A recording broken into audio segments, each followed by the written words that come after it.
I was sipping my overpriced oat milk latte at Brew and Bicker, this weird little cafe tucked inside an old train station, when I spotted it. A sleek, forest green leather jacket slung over a chair like it was waiting for a photo shoot. No one was around. The place was dead except for the barista humming off-key to some lo-fi playlist. I figured someone would rush back for it. Looked like it cost more than my rent, but after an hour of scrolling X and pretending to work on my laptop, nada. So I did the decent thing. I left my number with the barista, said I'd hang on to it, and took it home.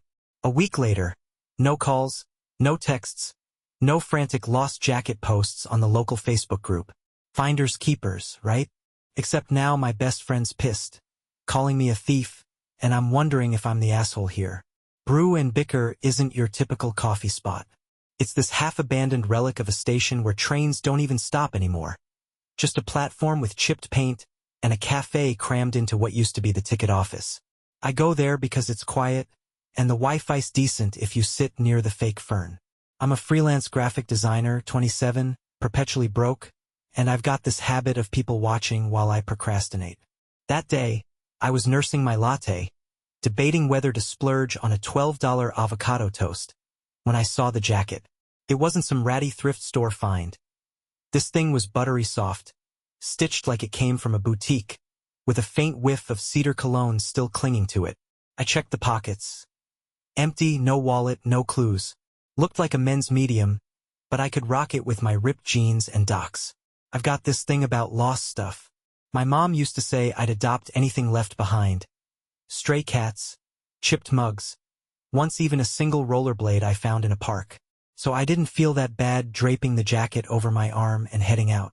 I told the barista, this lanky dude named Kyle with a man bun and a vape permanently glued to his hand, "Hey, if someone comes looking, give him my number." He just shrugged, like he'd seen weirder shit than me playing Lost and Found Hero. My best friend, Tash, was over at my place later that night. She's 25, a bartender with a buzz cut and a knack for calling me out. We've been tight since high school. She's the kind of person who'd give you her last fry but also lecture you for not tipping enough. I showed her the jacket, grinning like I'd won the lottery. "Check this out," I said, twirling it like a game show host. "Been a week, no one's claimed it. It's mine now, right?" Tash raised an eyebrow, sipping her cheap beer. "Dude, that's someone's expensive shit. You don't just keep it." I argued back. 7 days, no takers, I'd done my due diligence. She rolled her eyes. "You're not a lost puppy sanctuary, Liv. That's stealing." The real drama hit a few days later. I'd started wearing the jacket. It fit like a dream, and I got 3 compliments in one day, which is a record for me. I was at Brew and Bicker again, sketching some logo ideas when this guy storms in. Mid-30s, wiry, with a scruffy beard and a vibe like he'd just rolled out of a craft brewery. He's barking at Kyle. "I left my jacket here last week. Green leather? You seen it?" My stomach dropped. I was wearing it. I could have ducked out the back, but I'm not that smooth. Instead, I froze, pretending to be obsessed with my sketchbook. Kyle, bless his stoner heart, goes, some chick took it, left her number." The guy, let's call him Beard, whips around, scanning the room. His eyes land on me, then the jacket. "That's mine," he says, loud enough that the old lady in the corner looks up from her crossword. I stammer, "Oh, shit. I waited a week. No one called." He cuts me off. "A week? It's a $400 jacket. I've been out of town." His voice is sharp, but there's this edge of panic, like it's not just about the money. I peel it off, feeling like a kid caught shoplifting, and hand it over. "I didn't mean. I tried to find the owner, I swear." Beard snatches it, muttering, "Yeah, sure," by strutting around in it. He checks the pockets like I might have planted something, then storms out. Kyle gives me this awkward thumbs up, like, "You're screwed, but I got your back." I sink into my chair, face burning, and text Tash. "Owner showed up. Not happy." She replies instantly, "Told you. Karma. Bitch." Word got around fast. Tash must have blabbed, because by the next day, our group chat, me, her, and a couple other high school holdovers, is buzzing. Lives out here yoinking jackets like it's GTA. One says with a laughing emoji. Another chimes in. Brew and Bicker bandit strikes again. I try to defend myself. I waited a week. I left my number. But they're relentless. Tash doubles down in person later. Over tacos at my place. You didn't try hard enough, she says, pointing a tortilla chip at me. You could have posted online, asked around. You just wanted it. I snap back, what, like I'm supposed to play detective for every lost sock? He got it back, no harm done. She snorts. Tell that to his therapy bill. I can't stop replaying it. Beard's face angry, yeah, but hurt too. Maybe it was a gift or some sentimental thing. I feel like a dick, but also a week's a week, right? I checked X later, saw some guy ranting about cafe thieves in the local hashtag, and I'm 90% sure it's him. My regulars at Brew and Bicker keep side-eyeing me now, and Kyle started calling me Jacket Girl with a smirk. Tash won't let it go either. She's got this moral high ground thing going, but she once kept a $20 she found on the bar counter, so who's she to judge? Inside, I'm a mess. I didn't mean to hurt anyone, I just saw a shiny thing and got carried away. But the way everyone's acting, you'd think I mugged the guy. I apologized in the moment, gave it back, even offered to buy him a coffee. He glared and said no. Still, I'm stuck wondering if I'm the bad guy here, or if they're all overreacting. So Reddit, here's the deal. I kept a pricey jacket I found at a cafe for a week, thinking it was fair game since no one claimed it. The owner showed up, freaked out, and now my friend's acting like I'm a master criminal. The cafe crews got me nicknamed, and I feel like garbage. I gave it back, tried to make it right, but everyone's still on my case. AITA for thinking finders keepers applied here, or should I have been Sherlock freaking Holmes about it?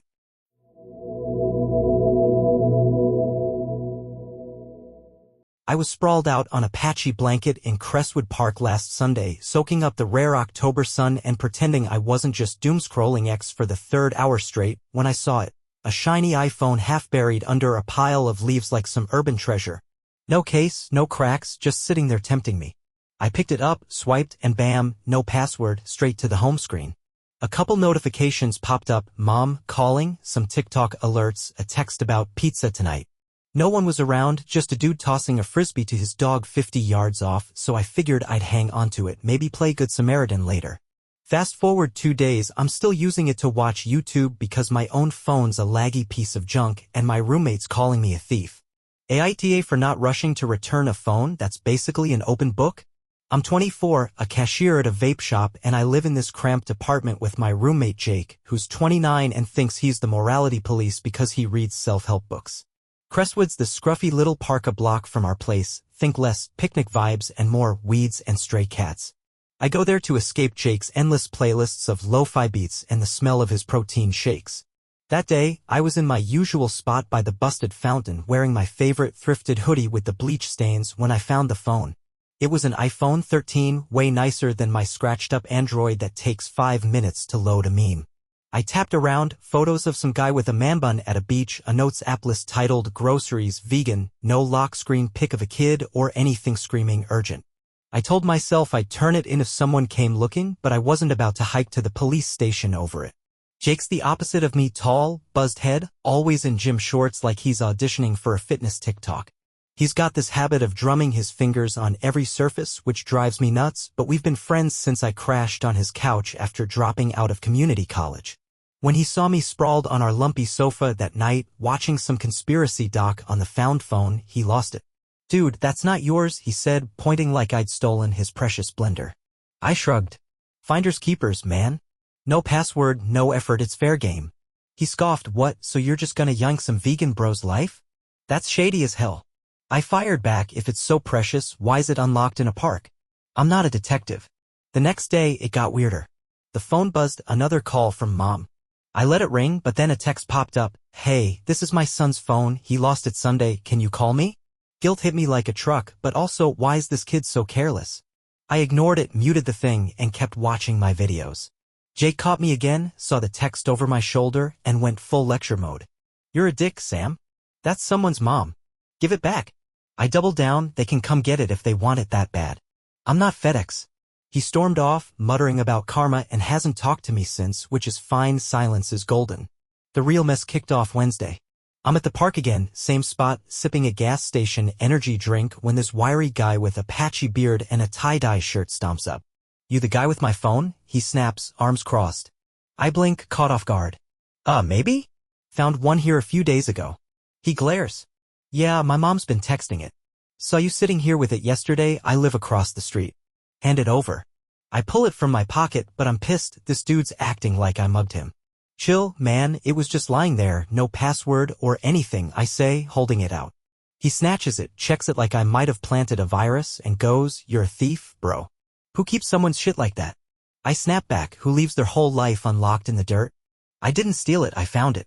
He didn't stick around to argue, just huffed off, texting furiously. I sat there fuming, kicking at a pebble. Jake heard the whole thing. He'd been lurking by the fountain, pretending to stretch, and when I got home, he laid into me again. "Told you, man. You're the asshole here." Our other roommate, Priya, a chill 26-year-old who knits and smokes weed, overheard and chimed in, "I'd keep it too, but you should have at least texted the mom back." Great, now I've got a split jury in my own house. Since then, it's been a shit show. Jake's giving me the silent treatment, except for the occasional thief jab when I grab a beer from the fridge. I saw tie-dye guy glaring from his balcony yesterday, and I'm pretty sure he posted about me on the Neighborhood X thread, some rant about park scavengers. Priya's neutral, but she keeps leaving her knitting needles on my spot on the couch like a passive-aggressive hint. I feel like a jerk, but also it's not like I broke into his house for it. It was there, open, abandoned. I didn't sell it or wipe it, I just borrowed it for a bit. Still, that mom text keeps nagging at me, and Jake's sanctimonious smirks aren't helping. Here's where I'm at, Reddit. I found an unlocked phone in a park, kept it a couple days because my own phone sucks, and didn't jump to return it when the owner's mom texted. Guy tracked me down, called me a thief, and now my roommate's acting like I'm a felon. I get I could have handled it better, but am I really the asshole for thinking an unsecured phone left in the wild was fair game for a bit? Or are they all just over-dramatizing this?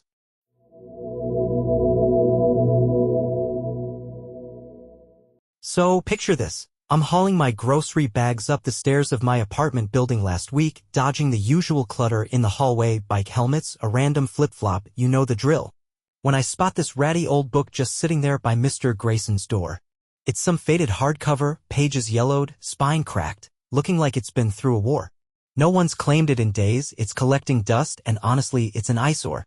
I figured it was trash, so I chucked it in the dumpster out back. Next thing I know, Mr. Grayson's banging on my door, red-faced, yelling about how I disrespected his property, and now I'm wondering if I'm the jerk here. AITA for tossing it without asking? I'm 31, a dental hygienist, and I've lived in this creaky old walk-up for 3 years. It's one of those buildings where the walls are thin, the heat's spotty, and everyone's got their quirks. I'm the quiet type, keep my plants alive, binge true crime podcasts, and avoid drama. Mr. Grayson, though? He's 60-something, retired, and the hallway's unofficial hoarder. Guy's got a stack of National Geographics from the 90s, a rusty toaster he swears he'll fix, and this weird habit of leaving his slippers outside his door like it's a welcome mat. We're not buddies, but we nod at each other, and he once gave me a half-dead poinsettia for Christmas, so I guess that's something.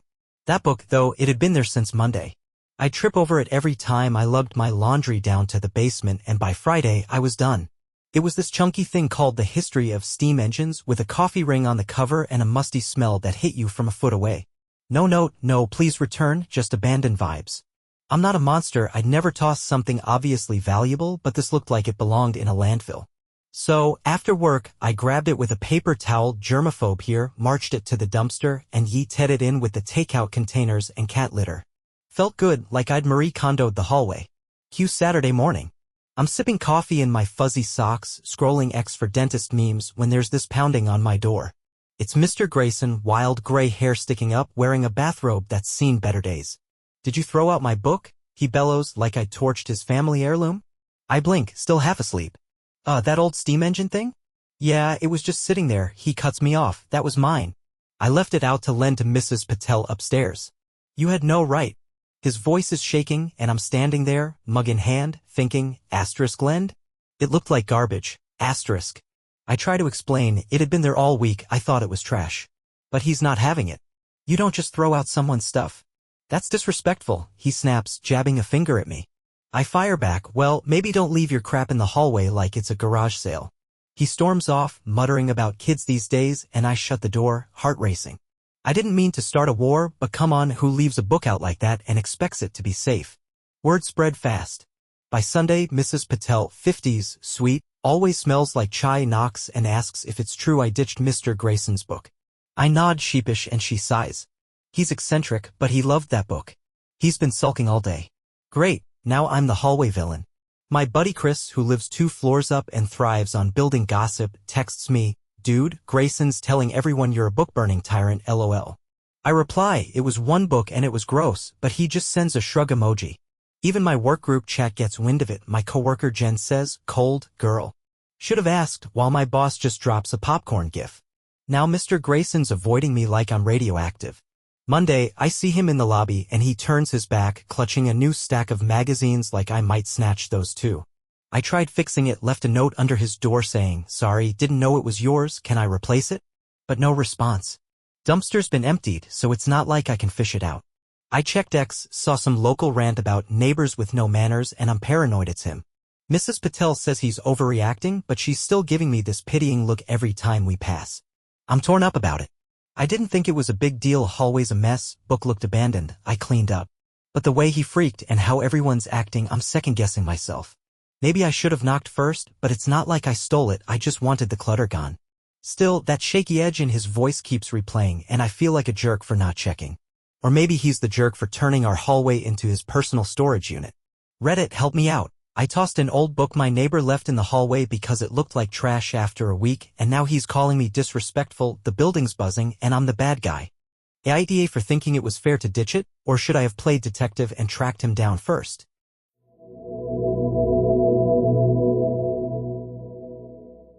Last Tuesday, I'm trudging home from my shift at the diner, feet aching like they've been run over by a truck, when I spot this beat-up leather wallet lying in a puddle on 4th Street.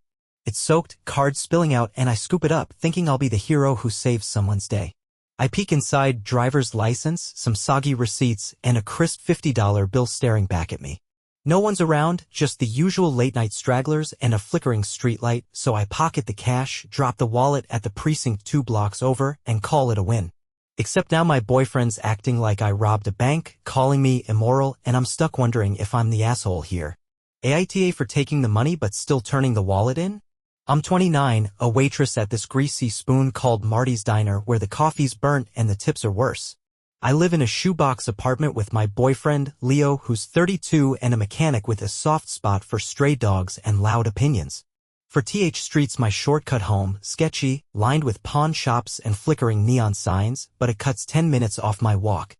I'm not proud of it, but money's tight lately, rent's due, my car's making this death rattle noise, and I've been living off instant ramen for weeks. That $50 felt like a lifeline, not a crime scene. The wallet was a mess, brown leather, cracked at the edges, with a guy's ID showing a blurry photo of some dude named Ethan, 34, from a few towns over. No phone number, just a debit card, a gym membership, and that loan bill. I stood there, rain dripping down my hoodie, weighing it. Finder's fee, right? I wasn't gonna keep the whole thing, I'm not that person. So I slid the cash into my pocket, zipped the wallet into my bag, and dropped it at the police station on my way home. The cop at the desk, this bored guy with a mustache like a broom, barely looked up.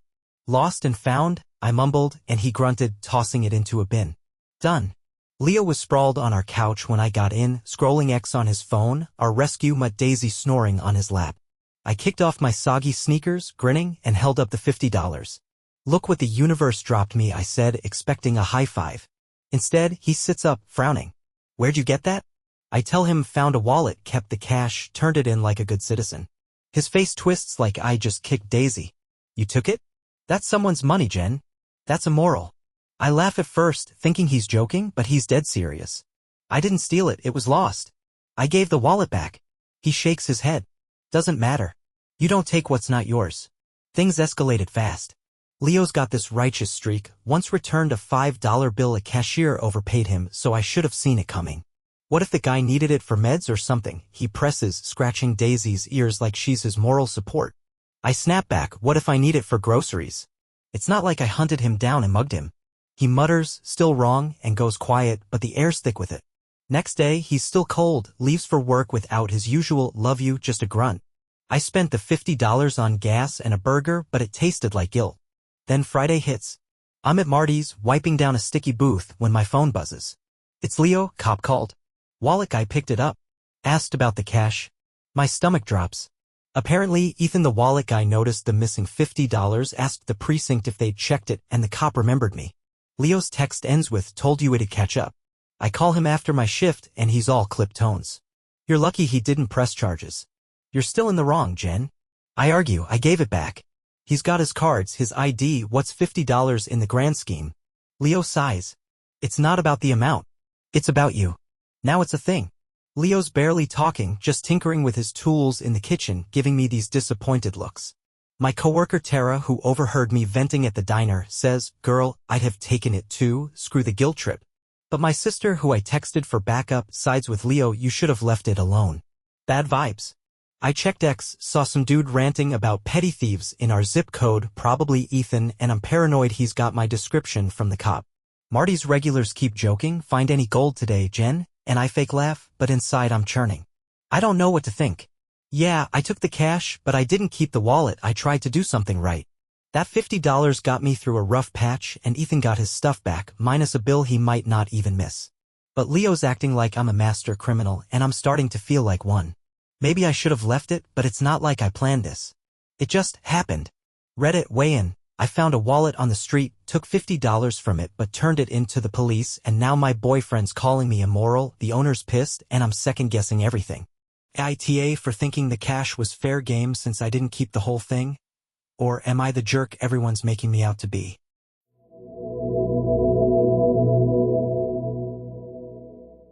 So, I'm at this muddy flea market last weekend, poking through bins of chipped teacups and creepy porcelain dolls, when I spot this glint under a table, a silver ring, simple but heavy with some scratched-up engraving inside. It's just lying there in the dirt, no one around claiming it, so I pick it up, slip it in my pocket, and keep browsing. I figure if it's been ditched at a place like this, it's free for the taking, right?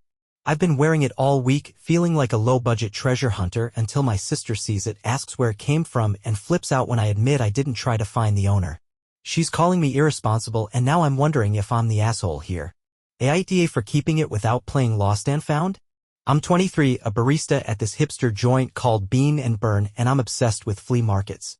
This one's out in the boonies, an hour's drive from my place, an old fairground-turned-weekend chaos with rickety stalls selling everything from rusty tools to tie-dye socks. I go most Sundays, just me and my beat-up hatchback, hunting for weird finds to clutter my tiny studio. I'm not rolling in cash, coffee tips don't exactly fund a lavish life, so snagging something cool for free feels like a win. That day, I was in my usual getup, scuffed Vans, a thrifted flannel, and a beanie that's seen better days, digging through a box of old vinyls when I saw the ring. It's nothing flashy, plain silver, a little tarnished, with "Forever" scratched inside in this shaky handwriting. No gemstones, no fancy box, just a forgotten thing under a table piled with knockoff Ray-Bans.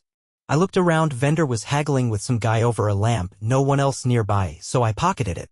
Didn't think much of it, stuff gets lost at these places all the time. I wore it home, showed it off to my cat, Muffin, who didn't care, and kept it on. Felt kind of badass, like I'd stumbled into a movie subplot. My sister, Claire, came over Thursday. She's 26, a nurse, and the family's self-appointed voice of reason. She's got this habit of tapping her nails on stuff when she's annoyed, drives me up the wall. We're chilling on my futon, splitting a pizza when she notices the ring. "Cute," she says, grabbing my hand. "Where'd you get it?" I tell her found it at the flea market, no biggie. Her eyes narrow. "Did you try to find who lost it?" I shrug. "Nope. Didn't know how. It was just there." She sits up, all judgy. "You can't just keep it, Ellie. That's someone's ring. You're so irresponsible." I laugh it off. What, I'm supposed to hire a PI for a flea market find? But she's not joking. It could be sentimental. "You didn't even try." She wouldn't drop it. "Post on Facebook, ask the vendors, do something," she says, tapping away on the coffee table. I argue back, it's a random ring in the dirt. No one's crying over this. But she's relentless. "Doesn't matter. It's not yours." I'm annoyed now. "Claire, I don't even know where I'd start. It's not like it came with a lost dog flyer." She sighs, all dramatic, and says, "This is why you're a mess," which stings more than I let on. She leaves and I'm left staring at the ring, wondering if she's right. It's been weird since. I posted a blurry pic on the local flea market's X page yesterday, found a ring last Sunday, anyone lose one? Mostly to shut Claire up, but no replies. Big surprise. My coworker Jax, this lanky dude with a man bun who always smells like patchouli, saw it at work and grinned. Sweet score, dude. Keeper's rights. But then my manager, Deb, overheard and chimed in, should have turned it in to the market office, which I didn't even know existed. Now Claire's texting me daily, any luck finding the owner? And I'm dodging her because no, I'm not Sherlock Holmes. I'm rattled though. I keep spinning the ring on my finger, picturing some sad sap who lost it. Maybe it was a promise ring or some broke kid's big gesture. I didn't mean to be a jerk, I just saw a shiny thing and took it. Flea markets are chaos, stuff gets left behind constantly. I didn't think it was my job to track down every ghost owner. But Claire's irresponsible jab keeps echoing and I'm starting to feel like a dick for not trying harder. Or maybe she's just being her usual holier-than-thou self, and I'm fine. Reddit, here's the deal. I found a random ring at a flea market, kept it because I didn't know how to find the owner, and now my sister's on my case calling me irresponsible. I've worn it a week, made a half-assed ex-post, and still don't know what else I could have done. AITA for thinking it was fair game, or should I have turned into a detective over a scratched-up piece of silver?